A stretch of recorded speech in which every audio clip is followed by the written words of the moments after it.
Ó Deus, a quem louvo? Não fiques indiferente, pois homens ímpios e falsos dizem calúnias contra mim e falam mentiras a meu respeito. Eles me cercaram com palavras carregadas de ódio. Atacaram-me sem motivo. Em troca da minha amizade, eles me acusam, mas eu permaneço em oração. Retribuem-me o bem com o mal e a minha amizade com ódio. Designe-se um ímpio como seu oponente, à sua direita esteja um acusador. Seja declarado culpado no julgamento e que até a sua oração seja considerada pecado. Seja a sua vida curta e outro ocupe o seu lugar.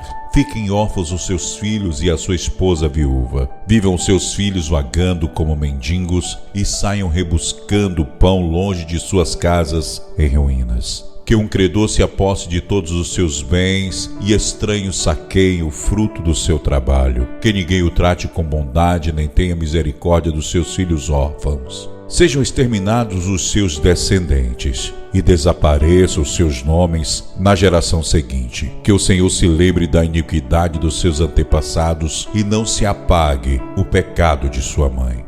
Estejam os seus pecados sempre perante o Senhor e na terra jamais se lembre da sua família, pois ele jamais pensou em praticar um ato de bondade, mas perseguiu até a morte o pobre, o necessitado e o de coração partido. Ele gostava de amaldiçoar. Venha sobre ele a maldição. Não tinha prazer em abençoar. Afaste-se dele a bênção.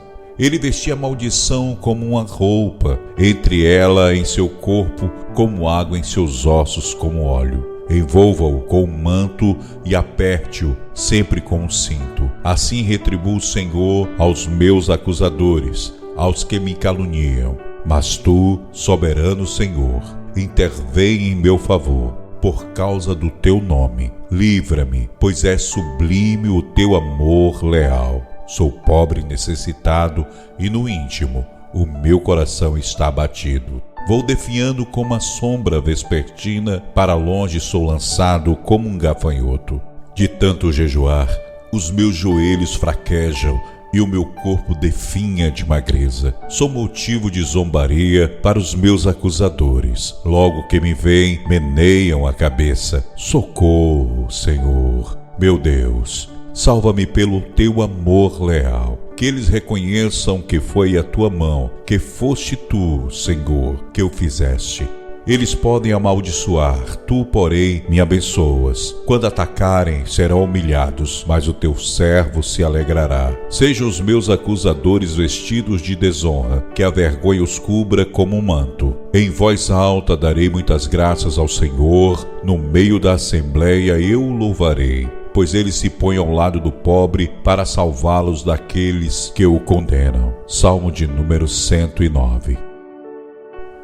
A paz do Senhor, amados irmãos, aqui pastor Claudionor Cordeiro, com mais um breve comentário do salmo que você acabou de ouvir, o salmo de número 109. Eu, porém, oro, no verso 4. De todo este salmo, esta é a expressão mais impactante e mais poderosa. Eu, porém, oro. Davi fez menção da grande angústia que sofreu por causa das investidas malignas de seus inimigos. Entretanto, em nenhum momento ele falou em fazer justiça com as próprias mãos. Muito pelo contrário, o salmista descreveu os juízos que recairão sobre todo aquele que amou a maldição e não quis a bênção, verso 17.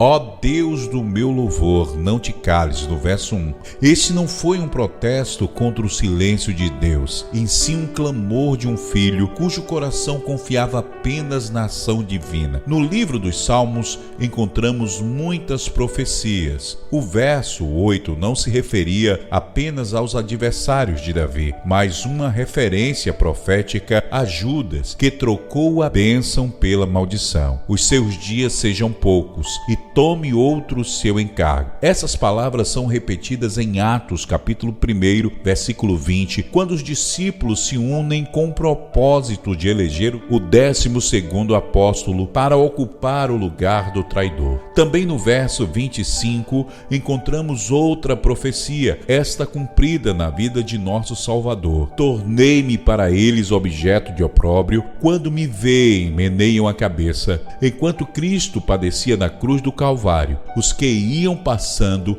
blasfemavam dele, meneando a cabeça. Mateus capítulo 27, no versículo de número 39.